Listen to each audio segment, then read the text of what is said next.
Bienvenue dans ce nouveau billet de la Bourse en stress, donc numéro 88.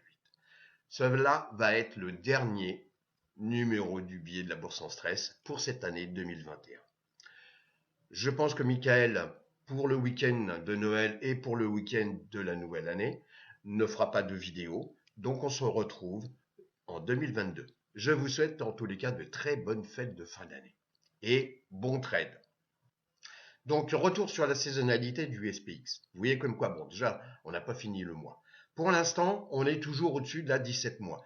Pour l'instant, on l'a clôturé vendredi, plus haut qu'on avait commencé le début du mois de décembre. Mais le mois n'est pas fini. On n'a pas perforé la bande supérieure de Bollinger. Bon. Donc, pour l'instant, il suffit de patienter. Donc, on est toujours sur ce canal, donc ce canal haussier, sur la bande supérieure de ce canal haussier, et on vient de clôturer sur la moyenne mobile 50 jours vendredi. Alors, il faut voir dans les prochains jours. Le VIX nous a fait donc une petite embardée. Ok, on est venu ici tester les zones des 35, ce qu'on n'avait pas vu depuis un paquet de temps quand même, hein, depuis ici cette période-là. Ok, donc en exactement. Alors, on va couper le voilà. Donc en février, donc janvier-février, donc 2021. Bon. Et là, on est revenu tester donc la moyenne mobile 200 jours, qui est légèrement donc baissière, et la 50 qui est au-dessus. Et vendredi, on a clôturé au niveau, donc sur la moyenne mobile, donc 10 jours, mon fil conducteur. Si on compare maintenant à la volatilité de la volatilité par rapport à la volatilité, le VVIX divisé par le VIX.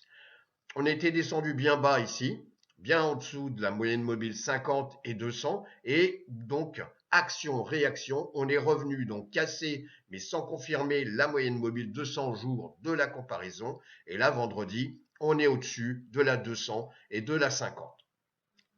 Au niveau, ça c'est un dossier chaud, les taux d'intérêt. On l'a évoqué, j'en repars. Donc pour l'instant, vous voyez comme quoi on a fait des tentatives ici, donc en octobre, ici au mois de novembre, donc aux alentours des 1,7, donc c'est sur du 10 ans, hein, 1,7 sur 10 ans. Et puis là, donc il y a eu une réaction et on est revenu dans la zone des 1,40. Bon, mais c'est vraiment un dossier à suivre, croyez-moi.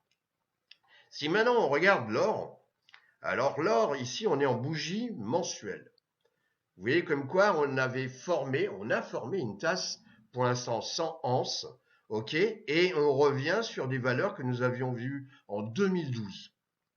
Bon, on ne l'a pas caissé. Si maintenant je viens ici donc en daily, donc vous voyez comme quoi on a ici donc une zone, hein, on a une ligne baissière, ok, on est repassé donc légèrement jeudi, donc au-dessus de la 200 et de la 50, mais vendredi, qui est un nouveau jour, on est revenu donc clôturé sur la 200. Et la 200 est légèrement flat et la 50 a eu croisé donc la 200. Donc pour l'instant, il faut voir. Si maintenant on regarde, donc ça c'est le put call ratio, donc au niveau des equity, sur donc la bourse de Chicago. Et on voit comme quoi ici, on avait également fait une belle embardée où on avait donc un achat plus massif des puts que des calls. Donc quand est-ce qu'on achète des puts? Généralement, en termes d'achat, c'est pour protéger un portefeuille. On est redescendu aussitôt dans la zone donc ici des 0,42, 0,43. Et puis action-réaction, pof, on est reparti ici, donc le 10 décembre, et le 17, on a clôturé, vous voyez ici, à 0,58. Un petit peu plus, 0,58,4. Donc ça veut dire comme quoi, pour l'instant, il y a quand même un petit avantage sur les puts, donc protection, je vais dire, donc des portefeuilles. Si maintenant, également quelque chose d'important, on regarde sur Finviz, donc là je vous le montre sur une autre façon, donc c'est le nombre de sociétés qui ont avancé vendredi par rapport à celles qui ont décliné. Donc pour l'instant, vous voyez, il y a plus de sociétés qui ont décliné qu'avancé. Combien de sociétés ont fait un nouveau plus haut? En tous les cas, pratiquement 13%, c'est-à-dire 82 sociétés ont fait un nouveau plus haut. Par rapport au nombre de sociétés qui sont 561 sociétés qui ont fait un plus bas. Et donc le ratio fait comme quoi on a 87% plus Mais bon, 87%, j'arrondis, de sociétés qui ont fait un plus bas, donc sur un an. Ici, vous avez la répartition des sociétés qui sont au-dessus ou en dessous de la moyenne mobile, donc 50 jours. Donc vous voyez, pour l'instant, on a plus de sociétés sous la moyenne mobile 50. Donc, il faut quand même faire un petit peu attention.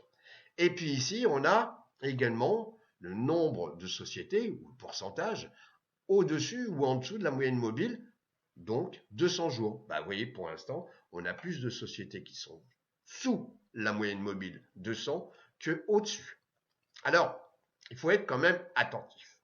Alors, je vais vous mettre quand même un petit peu en haleine pour cette fin d'année et je vais vous montrer donc la ventilation par rapport à la capitalisation de ce qui marche ou marche moins bien. Et là, effectivement, les marchés sont un petit peu truqués. Les marchés sont même franchement manipulés. Parce qu'on a eu l'impression que le QQ, donc le Nasdaq 100, le SP500 a bien monté, et que voilà, etc. On est en fin d'année, déjà. Mais si on regarde, regardez déjà, on va voir sur 3 mois.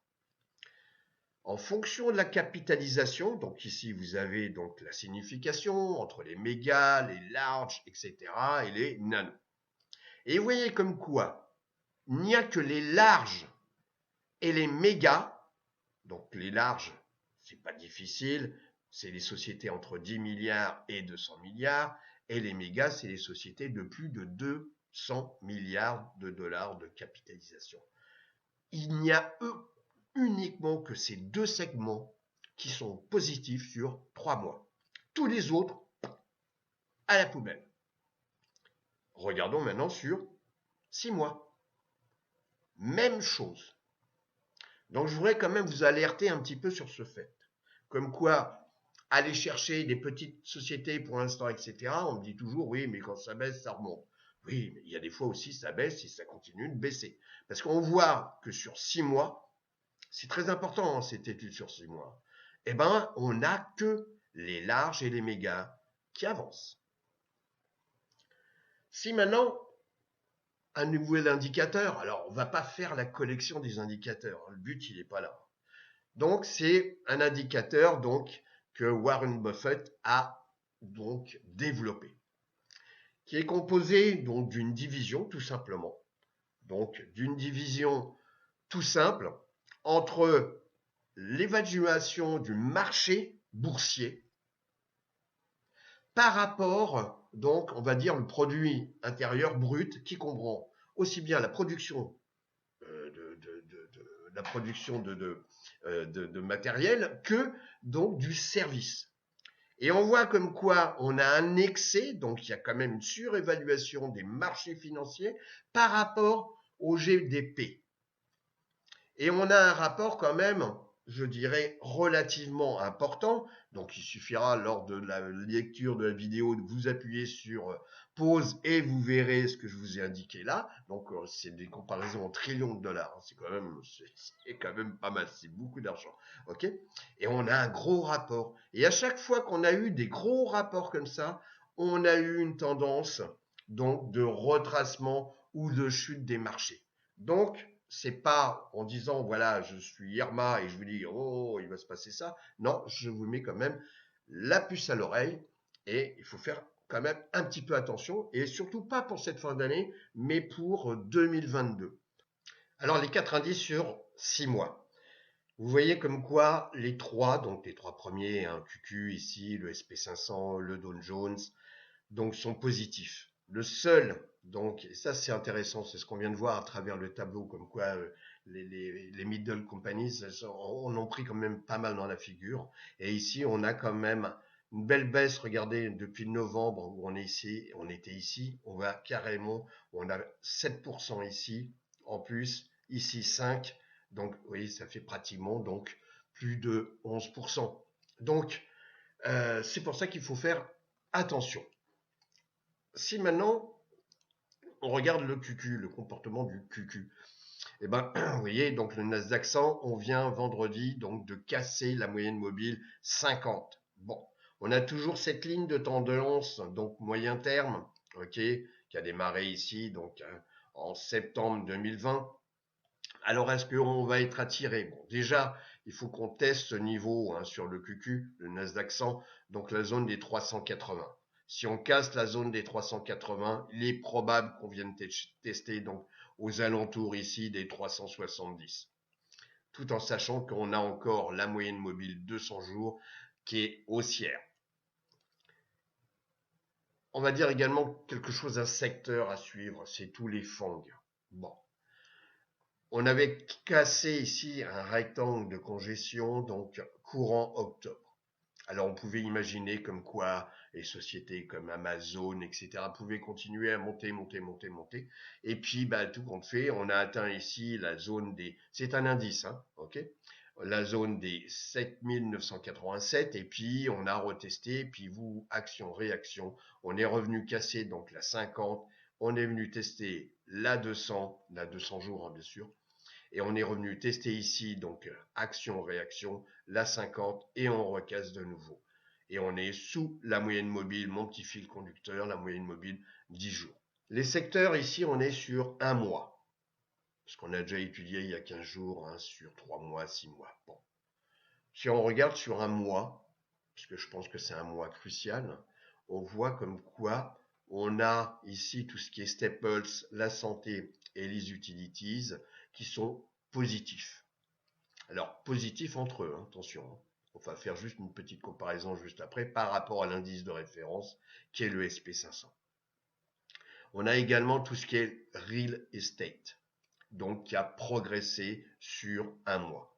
Par contre, tout cela, discrétionnerie, tout ce qui est services de télécom, la technologie, les industriels, matériaux de base, l'énergie et ici les financières, sur un mois, elles ont toutes baissé.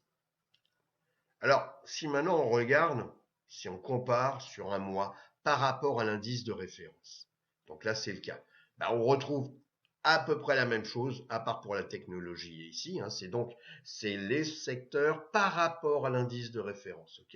Et on retrouve toujours les trois mêmes ici, les utilities, donc la santé et les staples, qui ont mieux progressé que le SP500, on le voit bien.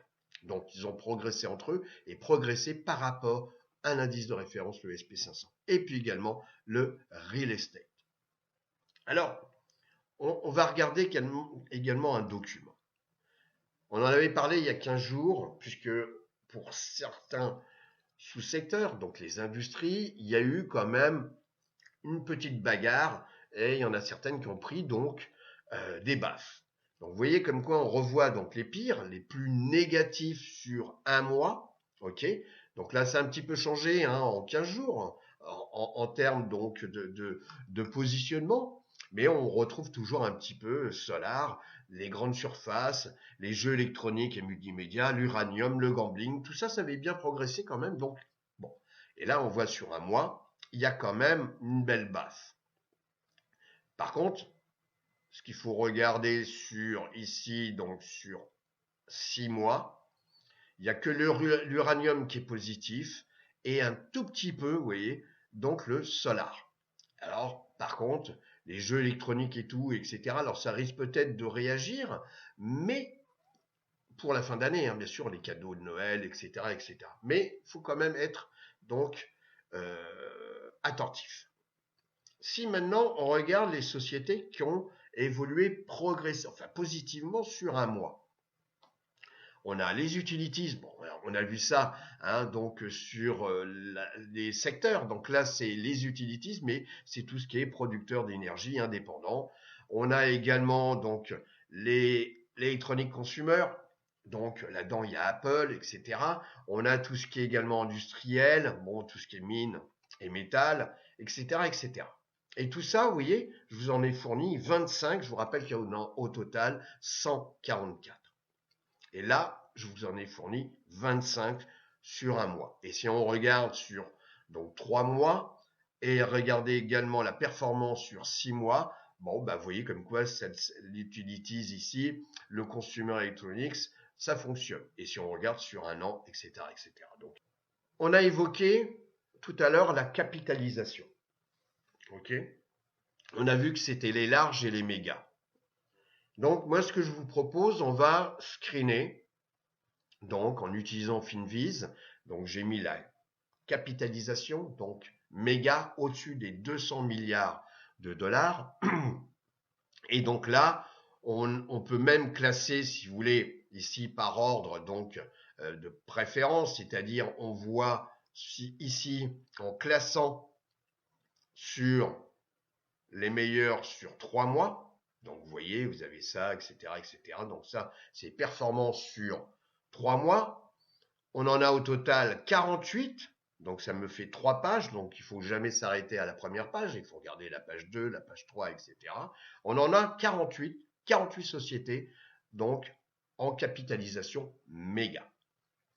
Donc ici, vous voyez, PFE, Pfizer, NVIDIA, AVGO, Tesla, etc. Apple, voilà, CN, UNH, bien connu, OK, Home Depot, etc. Et donc, chaque fois que je passe la souris, vous voyez, on a un petit graphique qui apparaît. Bon, on peut regarder également ici sur 6 mois. Vous voyez, on va classer par ordre décroissant sur 6 mois. PFE, NVDA. Donc, vous voyez comme quoi là, méga, des grosses sociétés, bon, est-ce qu'elles ont les probabilités avec elles qu'elles continuent? Bon, en tous les cas, c'est juste de l'information, ce n'est pas de la recommandation, mais je vous mets quand même sur la bonne voie.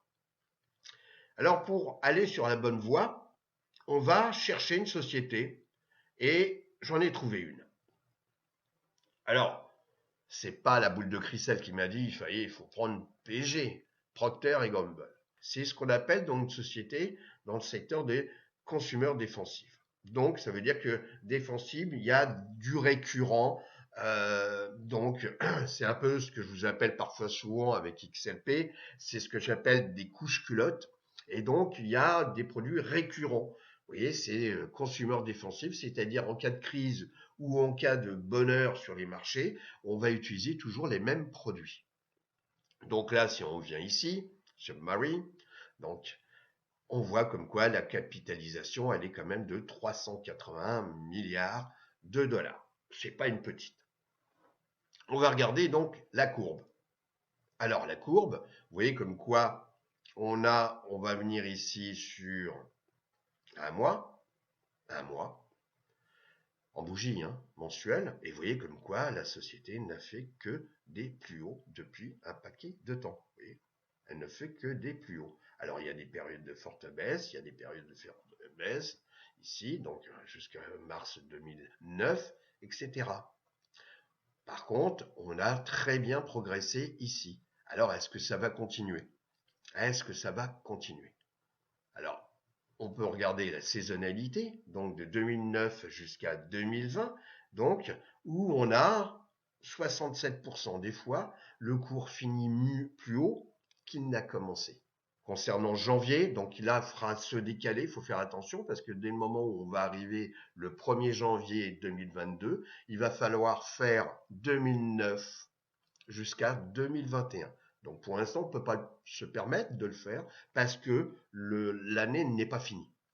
Donc c'est pas pour ça qu'il y a 50 ici que ce sera encore 50. En daily, vous voyez comme quoi on a très bien progressé, donc jusqu'au 16, ok, avec une belle bougie. On a une accélération quand même qui est assez, assez d'enfer, vous voyez. Et on est au-dessus de la 10 jours, on est au-dessus de la 50 et au-dessus de la 200 jours. La 200 était un peu flat, vous voyez, à ce moment-là, entre juin et jusqu'ici, jusqu'à octobre, elle était un peu flat. Et puis là, il y a une accélération. Alors, bien entendu, est-ce que ça va continuer à monter, monter, monter? Alors, je vous rappelle, on a vu le VIX. Le VIX, on a remonté légèrement le VIX. Donc, le VIX a une propriété, c'est qu'il augmente les primes des options. Parce que la question que je vous pose, c'est qu'est-ce qu'on fait dans ces conditions-là? Est-ce que c'est une opportunité? L'opportunité comme quoi PG puisse retracer et revenir tester donc des zones comme la moyenne mobile ici 10 jours ou la 50.